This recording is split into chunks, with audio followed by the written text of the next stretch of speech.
Millions of parents who relied on the child tax credit extension this year are bracing for a possible stop in payments next month. The IRS says Congress needs to pass an extension by Tuesday to keep the benefit on track in the new year. But due to Democratic Senator Joe Manchin's opposition to President Biden's social and climate spending bill, which includes the child tax credit, a lapse is likely. A recent opinion piece in The Hill advocated for the child tax credit to stay in place. The authors say it's the gift that keeps on giving and benefits all Americans. Joining me now is CBS News political contributor and Democratic strategist Antjuan Seawright, who co-wrote that piece. Antjuan, thank you so much for being here. We have questions for you. Why do you believe that the enhancements made to the child tax credit is not only beneficial to the families experiencing poverty, but also to the U.S. economy overall?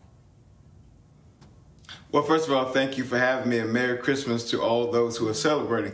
Look, so often in politics, people cannot hear what you say because they're watching what you do. And when I look at what Democrats have done without zero support from Republicans around the idea, around the passage of the child tax credits, we have a lot to be proud of. Let's unpack what's actually inside of the child tax credits.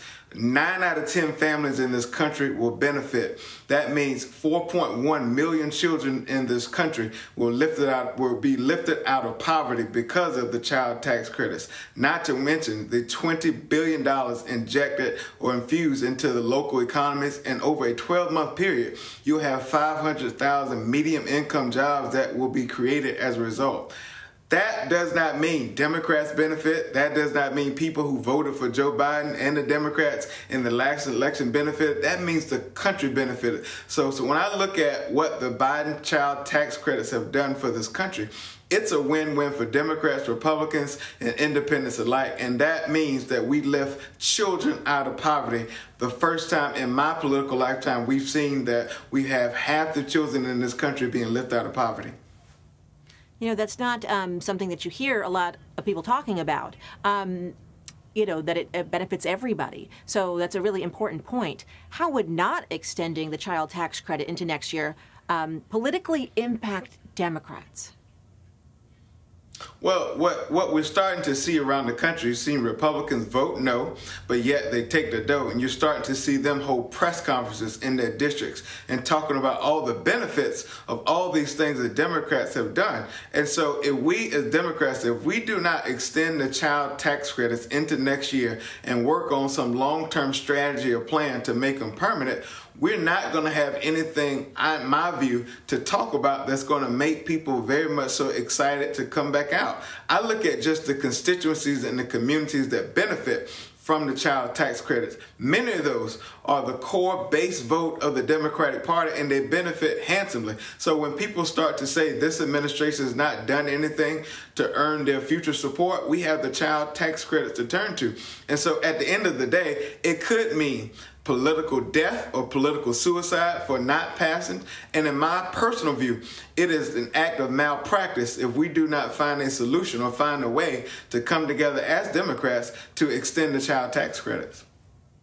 Democratic Senator Joe Manchin has said no to the child tax credit extension and to President Biden's social and climate spending package, but Democrats are still vowing to pass it. So what do you think, Antjuan? What can realistically happen to get Senator Manchin on board? Well, delayed does not mean denied, and I'm not here to beat up on Senator Manchin because I live and die by that New York hip-hop philosopher JayZ when he says no one wins when the family feuds, and so I'm not here to talk about Joe Manchin or his political decisions or the mental gymnastics I feel like he's playing with Democrats and the American people. However, I do believe at some point into next year we will pass a version of Build Back Better.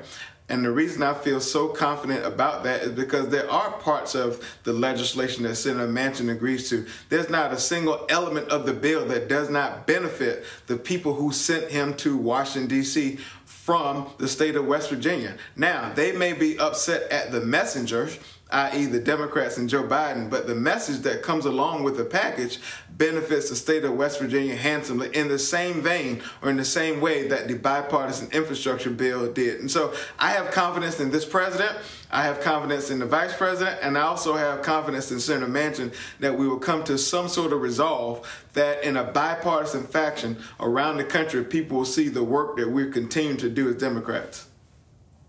I think we should try and fit a JayZ lyric, by the way, into every question here. Okay. I'm happy. This is my best day. My best day today, anchoring. I love it. So but getting back to what we were talking about, Republican Senator Mitt Romney said he would be open to negotiating a bipartisan version of the child tax credit. So what could that look like? And extra points if you could fit in a lyric. No, just kidding with you.